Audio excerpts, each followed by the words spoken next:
Cool. So last time we looked at Schopenhauer, right? And then he came to the conclusion that maybe life doesn't have an inherent meaning, right? What time is this? Please don't wait. This is an ethics club. Right? He came to the conclusion that life maybe is kind of, it's funny, life doesn't have an inherent meaning, right? And that's because everything is sort of this desire that will never be fulfilled, right? And if you have a desire that can't be fulfilled, then you'll suffer, right? Because if you don't meet your dreams and expectations, then you suffer, right? And so he says, to reduce the suffering, we should just stop wanting anything, right? And so that's like quietism, like sitting down and just giving up, basically. But that response is sort of, it's not satisfactory to the rest of Europe back then, right? They think, yeah, maybe life is meaningless, but there's no way the right response is just sit down and do nothing, right? And so in the 1940s or 1930s, there's this guy called Albert Camus.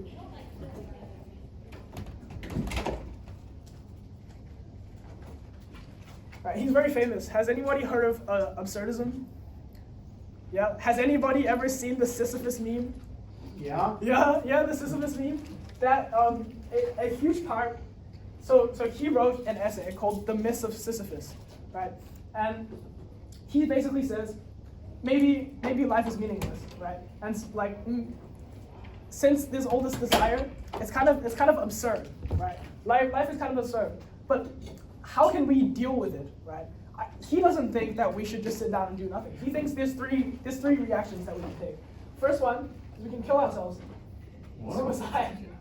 Wow. Yeah, right. First one we can suicide. But he says that's not a very good reaction because you're running away from reality, right? Because if reality is absurd and you kill yourself in response to it, that's not a good response because you're running away from reality, right? The second response you can take is take a leap of faith or be religious, become religious.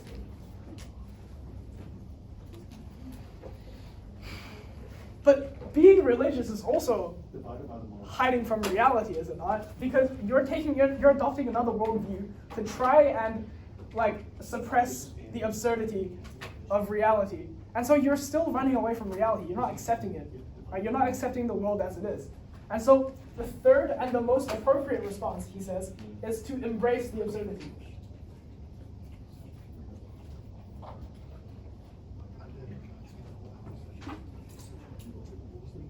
Right, embrace the absurdity. The absurdity is just like the meaninglessness of life, right? The fact that everything doesn't have to have a meaning. Everything doesn't have a meaning, right? And how do we embrace the absurdity exactly? What this means is just being happy, despite the absurdity.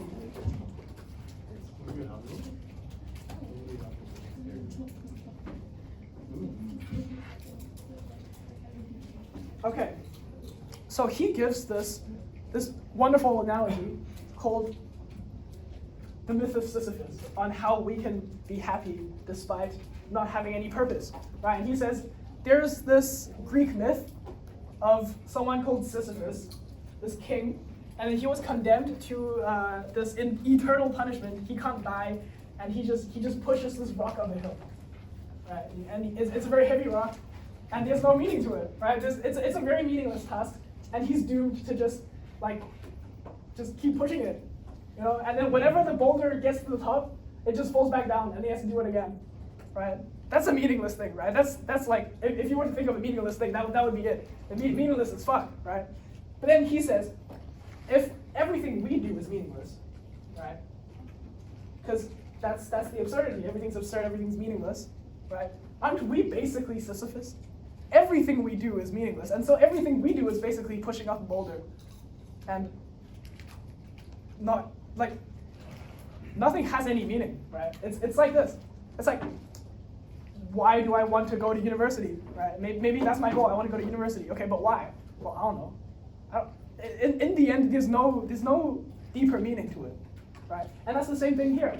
But he says Sisyphus, the myth of Sisyphus goes that after Sisyphus has done this for so long, he starts accepting it. And then he finds happiness in what he's doing. Right? Sisyphus can find happiness in what he's doing. And so Camus says, in order to embrace the absurdity, in order to be happy, despite life not having any meaning, we must imagine Sisyphus happy. We must imagine him being happy, because we're basically him. If we imagine him happy, then we can imagine ourselves being happy as well. And so happy, we can, even though life has no inherent meaning, we can still be happy people. And we can embrace life, even though it's absurd. You guys are so fucking late, bro. I apologize. Okay, you guys missed the Camus. Anyways, hopefully you guys already know about absurdism, and so this becomes very, very useful in English literature, right? It's like, for example, guys, please sit down. Okay, so for example, right, in English literature, often we find this trope. It's like someone does something, they have a motivation to do something, and then someone questions them. It's like, okay, why are you doing this? And they're like, I don't really know. But do they really need a reason to do it? That's the line of literature that comes after Albert Camus. It's like, sometimes we do things even though there's no reason for it, and we don't need a reason to do things, right? It's like if I want to go to Harvard, that's a struggle, and it doesn't mean anything, right? It's like, I want to go to Harvard, but what does that mean in the grand scale of the universe? Like nothing. What does it mean deep down? It means nothing. But it can mean something to me, right? It doesn't have to have this inherent meaning. We don't have to be born with the meaning. It's just we can do these meaningless things and still be happy, and the meaninglessness doesn't matter anymore. Right? So that's absurdism. That's a philosophy called absurdism.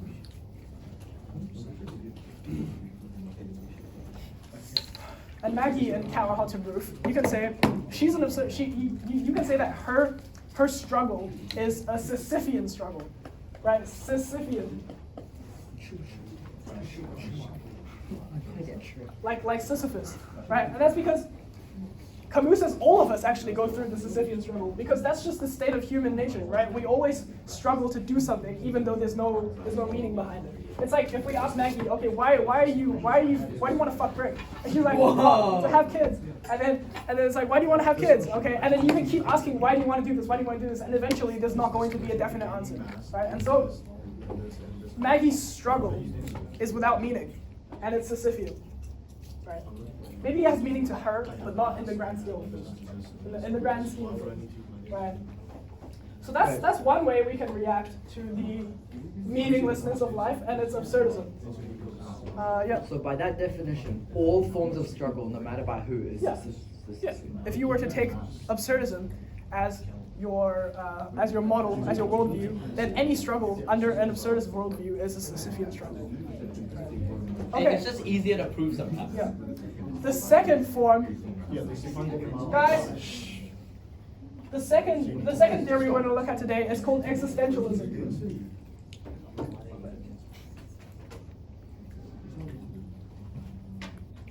And there's a very, very good explanation to existentialism by someone called Sartre. His name's John Paul Sartre. One of the most famous philosophers ever. Okay, and he wrote this essay called Existentialism is a Humanism.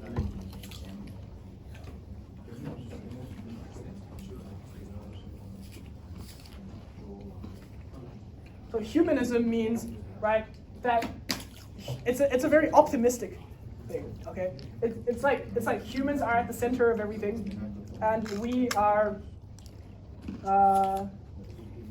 it's just like, instead of God being at the center of everything, humans should be the focus, right? And it's very optimistic. And then he says, the key thing to existentialism, the key idea behind existentialism is this. It's existence precedes essence. Okay, existence precedes essence. What does that mean? Right. So let's think you are playing Minecraft and then you're trying to craft a diamond sword. Okay?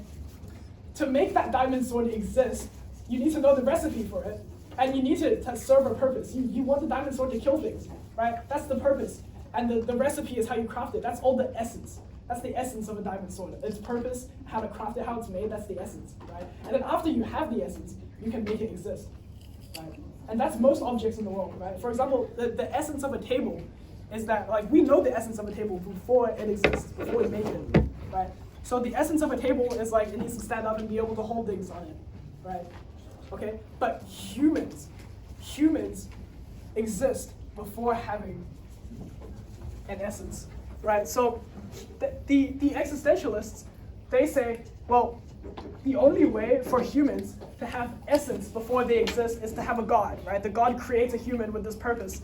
And then all humans have this sort of human condition, or like this human nature, right? That's the human essence. That's the idea of the human essence. Now, existentialists say there's no human essence, right? There's no human nature. That's not a thing, right? And so they reject Kant. For example, Kant says there's a human nature. They say no, there's no human nature, you know?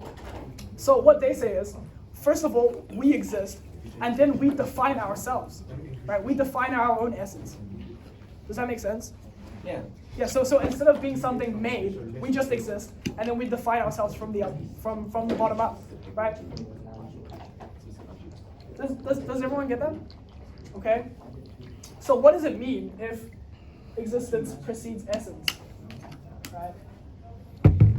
What does this mean? So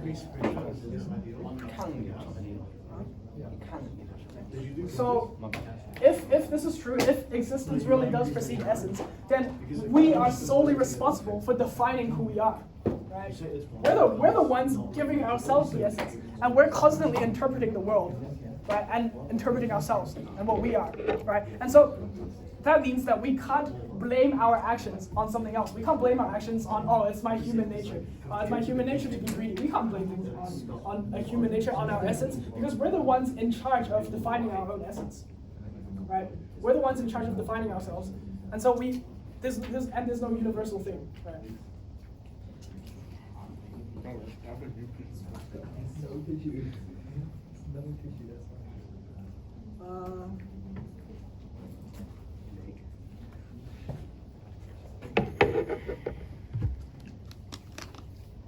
So I can give you guys an example, right, of how everything is, if existence precedes essence, then the whole world is a subjective thing, right? So for example,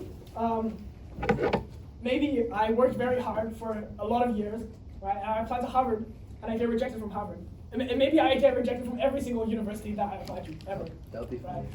Right? Most people would take that as a sign, right? And that sign, you can take that sign as, oh, I should give up. Right? I'm a failure. You can take that as a sign of, like, I'm a failure, I should give up and stop trying, right? Or you can interpret it as a sign that maybe philosophy wasn't the right way for me to go. And then maybe I go on to take math or physics and become, you can still be a very, very successful person afterwards, right? But the person that you become is entirely dependent on how you interpret the situation, right? It's entirely dependent on you. Your existence, your future self is entirely dependent on yourself, right? And so it's not dependent on anything else. You're solely responsible for who you are and who you will become. That's existentialism. Doesn't that apply to like tables too? Because if the table breaks, then I can just say it's firewood now. If the table refuses to work. Yeah, but we're talking about ourselves here. We're talking specifically about, like, how do we define a human, right? It's that age-old question, how do we define a human? Kant tries to answer that, and here's how existentialism tries to answer that. It's like, well, we can only define a human in terms of, well, you can only define yourself. That's what existentialism says.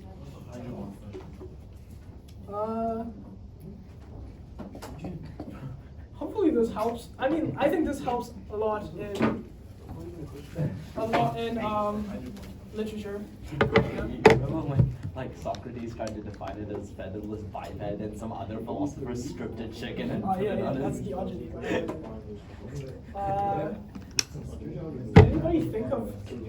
Can anybody think of a literature application for this? Big Daddy. Big Daddy. Okay. Yeah, Big Daddy's a self-made man, he defines himself, right? Yes, because he defines himself as successful based on his own work, but really he just got rich using the net. The what? Okay, whatever, guys. 叫啥的那个？ The key to this is that it's subjective. Everything's subjective, and everything's on you. Like, you have the burden of defining who you are and what you should do, right? You have the burden of defining what you should do. Subjective. Okay, thank you. You're welcome.